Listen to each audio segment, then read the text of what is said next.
What to know about the Sacramento shooting? At least 6 people were killed and 12 wounded on Sunday in a killing that the police say involved multiple shooters. 6 people were killed and at least a dozen wounded in downtown Sacramento on Sunday in what the authorities say is the largest mass shooting in the city's history. This tragedy comes just about a month after another shooting in the Sacramento area in which a man gunned down his 3 children outside a church. It's an explosion of violence that mirrors a nationwide trend. What happened last night is the biggest and most recent example of what we all know. Gun violence is truly a crisis in our community, and has increased not only here in Sacramento, but across the nation, Kathy Lester, the Sacramento Chief of Police, said at a news briefing Sunday afternoon. Across the country in 2022, there have been 5 mass murders, defined as the killing of 4 or more people, according to the Gun Violence Archive, a non-profit organization that collects data on shootings. 3 of them were in California. Many state officials seized on the weekend shooting to renew calls for legislation targeting gun violence. Earlier this year, Governor Gavin Newsom proposed a bill that would let residents sue gun makers. Sadly, we once again mourn the lives lost and for those injured in yet another horrendous act of gun violence, Newsom said in a statement on Sunday, adding, "We must resolve to bring an end to this carnage."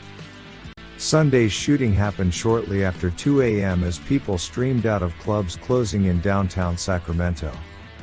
Lester said that when officers responded to the scene, they found a large crowd and at least a half-dozen people shot in a really tragic situation.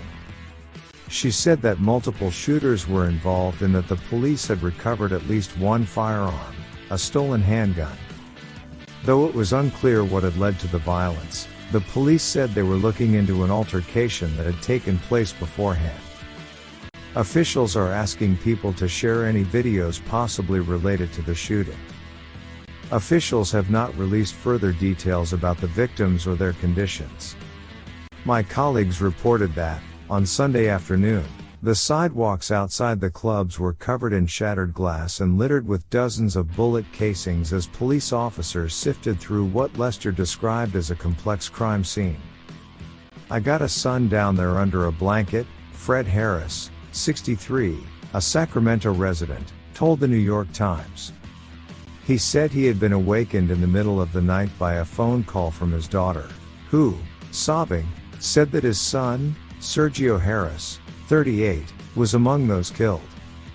Letitia Harris, 35, the wife of Sergio Harris, said that he was a landscaper with 3 children between the ages of 5 and 11. He had no connection with the shooting, she said, other than to have been caught in the crossfire. He was a happy guy, a family guy, loved his kids, she said. He was just having fun at a pub. What we know so far about the deadliest mass shooting in Sacramento history. One day after 6 people died in a mass shooting in downtown Sacramento, California, there is very little detail on what happened. At least 12 people were hospitalized after the shooting early Sunday morning. No one is in custody, the police say, as they seek the shooters. Here's what we know so far. There are multiple shooters, police say. Police are asking the public to help them find anyone who played a part in the shocking crime. Sacramento Police Chief Kathy Lester told journalists Sunday evening that investigators have already received multiple tips and videos from the public, saying, "We are deeply grateful for that." Footage of the violence was also captured by a police camera at an intersection near the shootings, she said. The chief also said police recovered a stolen handgun from the scene.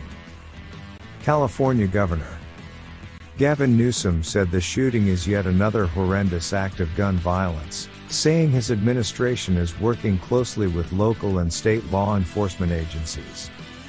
The number of people killed stands at 6. 3 men and 3 women were killed, police say. But little else is known about the victims. Police officers were in the area and raced to the scene when they heard the shots, Lester said. They rushed to learn what happened, and to perform CPR on victims, she added. Barry Oxius, who runs a non-profit that helps young people in the area, told Capital Public Radio that he went downtown less than an hour after the shooting.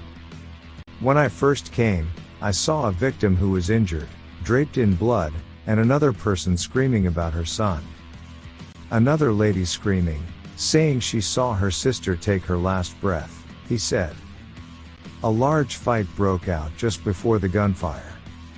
The gunfire erupted near the corner of 10th and K Streets, close to the California State Capitol around 2 a.m., according to the Sacramento Police Department Facebook page. Cell phone videos circulating online captured a fight among a large crowd of people on a sidewalk in the area of the shooting. The footage shows people running for their lives as the first shots ring out, followed by dozens more shots. It's not yet known how that fracas might be linked to the shooting.